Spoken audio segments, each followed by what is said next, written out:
Happy Republic Day. Cohen Jackson caught to mistrial. Two in police custody for viral video chopping incident. And national healing before national unity.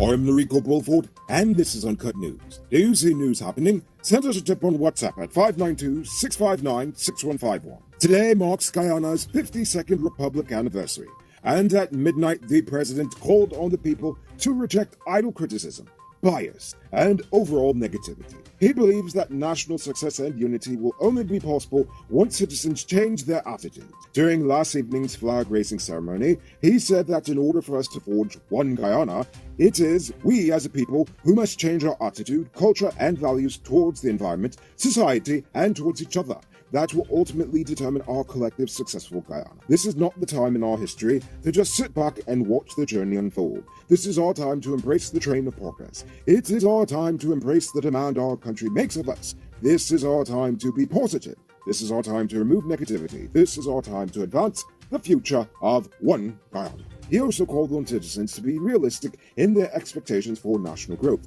Nevertheless, he stressed the need for unity. Meanwhile, the coalition was not even invited to the official national flag-raising ceremony at the Parliament building. 2 weeks after the National Assembly approved $20 million for the implementation of the Local Content Secretariat, it has now been declared open. The new local content law provides for the establishment of a local content secretariat that will develop and maintain a local content register of Guyanese nationals for employment and Guyanese companies from which goods and services may be procured. Local businesses and professionals can now register at their website, which you can Google for yourself because they ain't paying us to advertise the site. Nevertheless, it's a great idea. The EPA now has live access to near real-time data on flaring and other operations on the Liza Destiny FPSO vessel. The data on flaring is just one aspect of monitoring the EPA can now do in real time.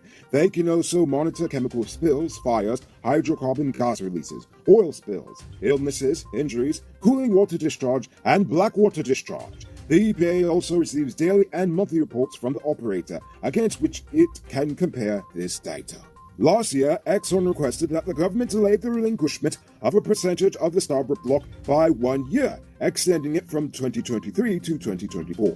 According to the Natural Resources Ministry, that request is still under consideration. The relinquishment clause is typically included in contracts so that companies can relinquish a portion of the block when the renewable period is up, thereby allowing other companies to buy into the respective blocks and possibly try their hands at having a successful go at it.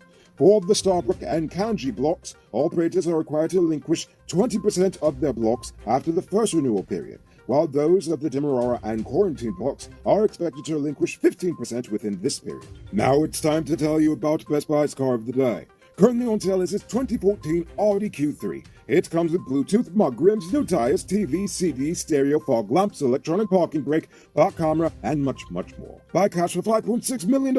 I'll pay down as low as $1,120,000 down with around $108,000 monthly for 5 years, and it's yours. Call or WhatsApp 662-0844 for more info. Also at the showrooms at Lot 171 Peter Street, Queenstown, or Lot 2 Lamar Street. And tell them that you got entry for this sweet, sweet deal. Former Bishop High School teacher Cohen Jackson was on Tuesday found not guilty on 1 of 4 counts of sexual activity with a child under 18 by abusing a position of trust. After 2+ hours of deliberation, the 12-member jury could not reach a verdict on the remaining 3 charges. As such, a mistrial was declared, and the former teacher is now expected to face a retrial at the next session of the Demerara Assizes Court. 2 Kanu agents were shot at yesterday as they attempted a drug bust at number 69 Village Quarantine Police. They were intercepting a car when 2 male occupants exited and opened fire on them before fleeing the scene. No one was hurt, and the officers seized 58.8 kilograms of cannabis worth $17.6 million Guyana dollars. Kanu believes it was intended for transshipment to Suriname. Over in Port Morant-Berbice, 2 people are currently under arrest after they were caught on video verbally abusing a woman before one of them chopped her in the head with a cutlass on Sunday. However, the police only became aware of the chopping after the video went viral on Facebook on Tuesday. The 2 are expected to be charged for the incident soon. You can multiply your cash by selling digital top-up. This is a legit way to make some money to supplement your current hustle. Become a top-up vendor quick and easy by linking Cellular Plus. Call them on telephone number 685-3109 for more info. Yesterday, 19-year-old Shaquala Jaint was charged with the murder of Venezuelan national Yocto Eduardo Gonzalez on February 19th during a bar fight in Tuesday. He was not required to plead to the indictable charge and was remanded to jail until April 4th, 2022. It's now time for today's Runner Report. Today, the nation recorded 33 new cases. There are now 1,215 persons dead, 10 in the ICU, 779 in home isolation. And the total number of confirmed cases around the nation now stands at 62,779. So please, wash your hands frequently. Avoid touching your nose and mouth and mask up before you leave the house. When you do leave home, try to avoid enclosed spaces and large crowds. And remember to give 6 feet of space between you and others. Take a look at this beauty being constructed in a gated community called Richmondville in Guyana. It features 4 bedrooms, 1 pool with 7,000 square feet of living space along with modern amenities. Contact Sheriff Construction on 592-618-5702. Now for our stupid news of the day. You know what I think is stupid? Empty and baseless criticism. This is why I found myself agreeing so much with our president's Republic Day address. He was absolutely correct.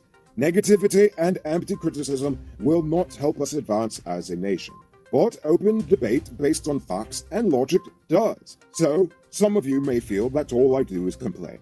But have you noticed that with each critique I give, I will always offer a logical, evidence-based solution, and if I don't know how to solve it, I'll admit that I just don't know.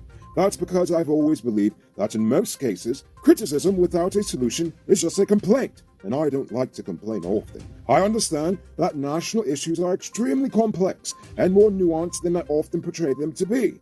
But let's be real, it's pretty silly to expect a cartoon to give you a perfect 100-page length PhD thesis on how good governance should be done in just under 2 minutes every single weekday night. I'm just trying to tell you enough to encourage you to do your own research and not just accept wholesale what the government and media spoon feeds you and expects you to believe. This brings me to the second point I agreed with from the president. I agree that national unity is critically important for our nation's future, and it will require a complete culture shift in order to reach that point. I just disagree with our government methods and the conditions they desire for unity to take place under. National unity requires that every voice is heard and feels validated.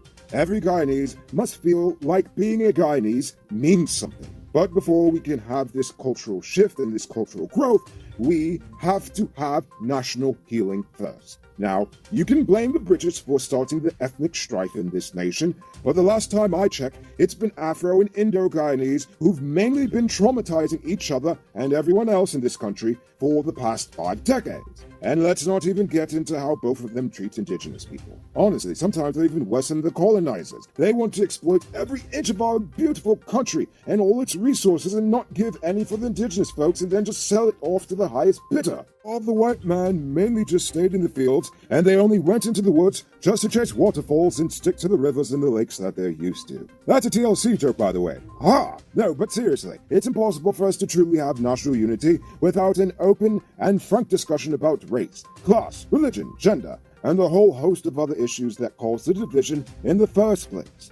I will admit, I have absolutely no idea how to do this, but there are people all around Guyana and even the world who can help us to create a framework on how to guide us through this. From there, the government, private sector, and civil society should collaborate on how to actually implement national programs that will start the national healing process and to lead us to ultimate national growth. Now, just think about this for a second. We don't talk about it much, but the 60s were an extremely violent period that left deep wounds on the national psyche, wounds that are festering until today. Worse yet, many of the people who benefited from this violence continue to benefit from it and the distrust that it fomented. And that's just a surface analysis of what's going on. I could go on and on, but like I said, I only have so much time here. But what I can say is that concerts, new football fields, and art displays are beautiful. They are culturally relevant. They are needed, but they are merely a band-aid. They will not heal national trauma until we are truly willing to do that heavy work and that heavy emotional lifting. Any hopes of national unity are nothing more than a pipe dream. Now for our Uncut News Viewers Poll Question of the Day.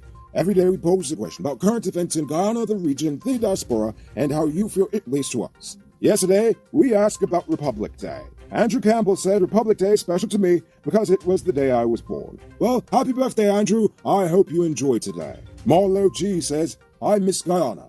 Well, you should come back sometime. It's worth the trip. And finally, Celestial said it all depends on the government which is governing Guyana at the time of our republic. Then they distinguish the differences between the PPP and the PNC's style of governance. To that I say, indeed. So for tonight's question, I want to know, what are some suggestions you would have to try to start this process of national healing that I speak of? So think about that question, tell us in the comments below. If your response is good enough, we just might feature it in our next episode. Anyway, that's all the time we have for tonight, and check us out tomorrow for another. Until then, I'm Rico Bulford saying good night, folks.